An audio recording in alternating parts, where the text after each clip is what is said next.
Dragon ফলের গাছ সবাই দেখেছো হয়তো, আমিও দেখেছি কিন্তু ক্যামেরা করি নেই, আর এত সামনের থেকে দেখি নেই, লোকের বাড়িতে দেখেছি, কিন্তু এরকম সরাসরি সামনাসামনি আমি দেখতে পেয়েছি কোথায়, আমার ছোট বোনের বাড়িতে। তো তার আগে বলি বন্ধুরা, আমি হিমানী চক্রবর্তী ব্যানার্জি চলে এলাম তোমাদের সাথে আজকে আরেকটা ভিডিও ব্লগ শেয়ার করার জন্য। তো এটা আমি গেছিলাম আমার বোনের বাড়ি বেড়াতে। তো ওইখানে ওদের বাড়িতে ওরা ড্রাগন ফলের গাছ লাগিয়েছে, যেটা আমি আগে কোনোদিনও এরকম সামনাসামনি দেখিনি, দেখেছি দূরের থেকে এবং ফলটাও খেয়েছি বাজার থেকে কিনে, কিন্তু এরকম গাছের থেকে খাই নাই। এটা আমরা তো 2 দিন ছিলাম, যাওয়ার দিন আমি ভিডিওটা করেছি, তখন এই ফলগুলা পাকে নাই।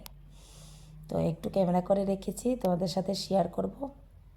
আর কিভাবে গাছটা লাগিয়েছে সেই পদ্ধতিটাও একটু আমি ক্যামেরা করেছি। আশা করছি কোনোদিন আমিও বাড়িতে লাগাবো, কিন্তু এখন আমার একটু বাড়িতে ওই রকম ব্যবস্থা করতে হবে। যেমন দেখো এরকম, এটা একটা পাকা খোটা দিয়েছে ওরা। জিজ্ঞেস করলাম যে পাকা খোটাটা, তো ওদেরকে জিজ্ঞেস করছিলাম এটা লাগানোর পদ্ধতিটা কেমন, মানে কীরকম লাগাতে হয়। তো এরকম পাকা খোটা, আমি বললাম পাকা খোটা কেন, বাঁশেও তো বেঁধে দেওয়া যায়। তো বললো না, গাছটা অনেক ওজন হবে এবং বড় হবে। তো শাখা অনেকগুলো বেরিয়েছে, দেখো শাখাগুলো কি সুন্দর খুঁটায়, পাকা খুঁটায় জড়িয়ে ধরেছে।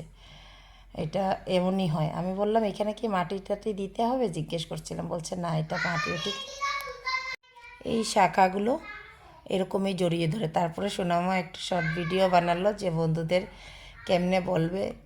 আমি বলছিলাম তুমি বন্ধুদেরকে বলো, এবার তো পেকে গেছে, এবার আমরা যেই দুটো কাঁচা দেখেছিলাম সেই দুটো কিন্তু 2 দিন পরে পেকে গেছে। সেই জন্য আমি বললাম একটু ভিডিও করে নে মা, বন্ধুদের দেখিয়ে দে। তোর মাসি আমাদের জন্য পেড়ে দিচ্ছিল, বলছিল আরও 2 দিন বাড়িতে থাকলে সুন্দরভাবে পেকে যাবে, তোমরা এটা বাড়িতে নিয়ে খেও।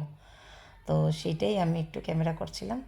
তো আমার মতন কারা সামনের থেকে ড্রাগন ফ্রুট গাছ দেখো নাই, আমি কিন্তু সামনের থেকে দেখি নাই, এইটাই প্রথমবার সামনের থেকে দেখেছি বললাম না, লোকের বাড়িতে একটু দূরের থেকে দেখেছি, কিন্তু নিজের বোনের বাড়ি তো, তাই নিজের হাত দিয়েও ধরেছি, কাছের থেকে দেখেছি, সেটাই বলছি আর কি।